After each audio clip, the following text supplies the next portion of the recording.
Auscultation of the chest is a very difficult art, and this is because it requires the detection of sounds that are often at the threshold of audibility and jam-packed in very little time interval. Although this applies more to cardiac than to pulmonary sounds, it still makes our task very difficult. What we'll do today is to provide you with an algorithmic approach, but still keep in mind that what you really need is pattern recognition, which is the ability to recognize a sound as soon as you hear it. That requires practice, practice, and practice. Let's listen to respiratory event number 4.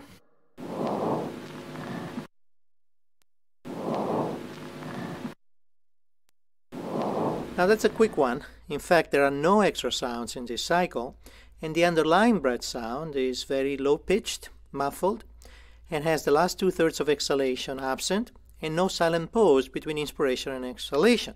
These are all characteristics of a normal vesicular breath sound, so this is just a normal cycle. Respiratory event number 1.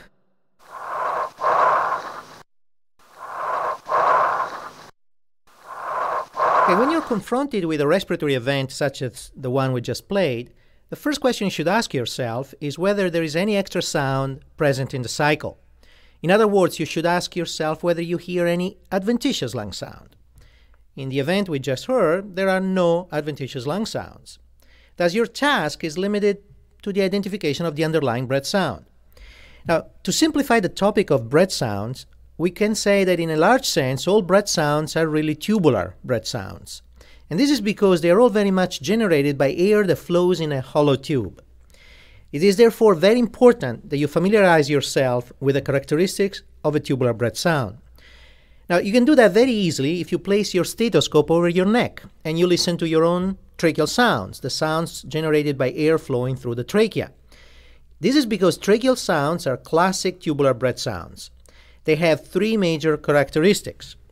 The first one is that they are high-pitched, and because of their high frequency, they're well perceived by the human ear. The second characteristic is that they are long in exhalation. Their expiratory phase is as long as the inspiratory phase. And finally, there is a little brief silent pause between inspiration and expiration.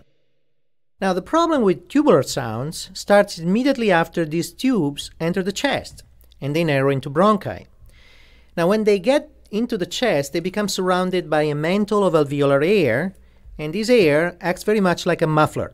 So it dampens the intensity of the tubular sounds and transforms them into something that is entirely different. To be more precise, alveolar air acts as both an equalizer, very much like the one you have at home in your stereo equipment, and a low-pass filter. So it selectively eliminates high frequencies and keeps only the low-frequency components that tend to be soft and muffled. Sounds that come out of the bronchi, surrounded by this mantle of alveolar air, will be very different from the sounds originated by a simple tube such as the trachea. These new sounds, these chest sounds coming from the bronchi, will have 3 characteristics again. They'll be low frequency and therefore soft. They will be short in exhalation, much shorter than in inspiration. And this is because most of the high frequency components tend to be concentrated in the last 2/3 of exhalation. Therefore, alveolar air eliminates them entirely. And finally, the third characteristic is that there is absence of the silent pause between inspiration and expiration. Now, these muffled, low-pitched breath sounds are normally called vesicular breath sounds. Why vesicular? Very simple. Laennec himself, the inventor of the stethoscope, called them vesicular. In fact, he believed that they were generated by the vesicles, the alveoli. This is not true, because the sounds are still produced in tubes, in this case the bronchi, but are indeed filtered and greatly modified in their physical characteristics by the air-filled alveoli. Therefore, there are only 2 breath sounds you really need to be familiar with: the tubular breath sounds and the vesicular breath sounds. Okay, so let's go back to the breath sound of this particular case 1, and let's analyze the 3 physical characteristics which define a sound as being either tubular or vesicular. Let's listen to it again.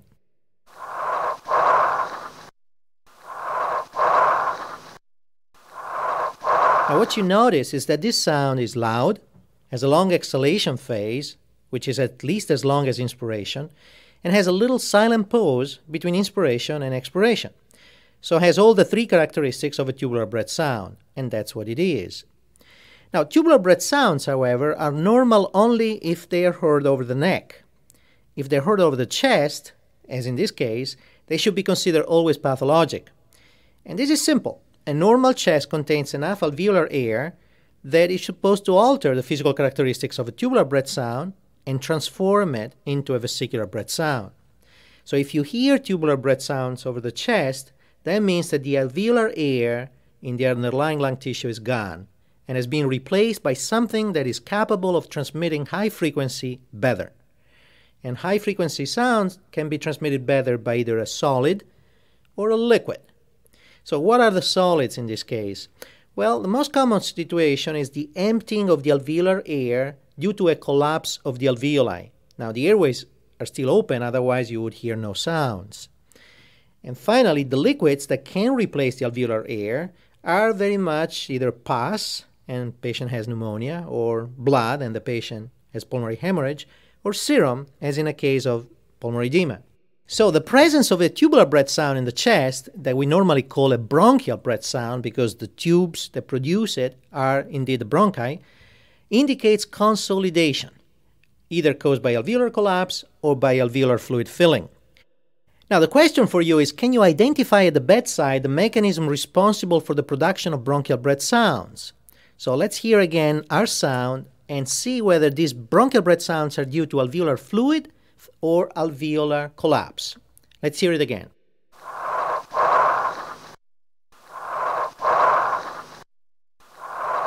Now, this can be done easily if you remember that the presence of fluid in the alveoli is often associated with the presence of fluid in the interstitium, and that fluid in the interstitium, in turn, is associated with the production of adventitious lung sounds, crackles. Therefore, a tubular breath sound which is not associated with crackles will be much more likely to come from alveolar collapse with open airways. And conversely, a tubular breath sound that is associated with crackles will be much more likely the result of alveolar fluid filling, still with open airways. Now, the most common cause of an alveolar collapse is usually a pleural effusion, and this is indeed what our patient had. Pleural effusion, which only occupies half of the hemithorax, will present with normal vesicular breath sound at the top, and this is because there is normal aeration in those areas, a tubular or bronchial breath sound in the middle lung fields, where the alveoli are collapsed but the airways are still open, and finally, respiratory silence at the bottom, where both airways and alveoli are totally collapsed. Now, the presence of tubular breath sounds may also help us out when we're dealing with the possibility of an endobronchial obstruction, and may even avoid an unnecessary bronchoscopy. Imagine, for example, a patient that comes in with a presumptive diagnosis of post-obstructive pneumonia, has a radiologic density on chest X-ray, but has tubular breath sounds on physical exam. It's very unlikely that this patient will indeed have a post-obstructive pneumonia, and this is because tubular breath sounds mean opening of the airways. The airways must be patent. Patency can be easily confirmed on chest CT by the presence of air-filled bronchi that are cast against a surrounding parenchyma that is consolidated, and that is called air bronchograms.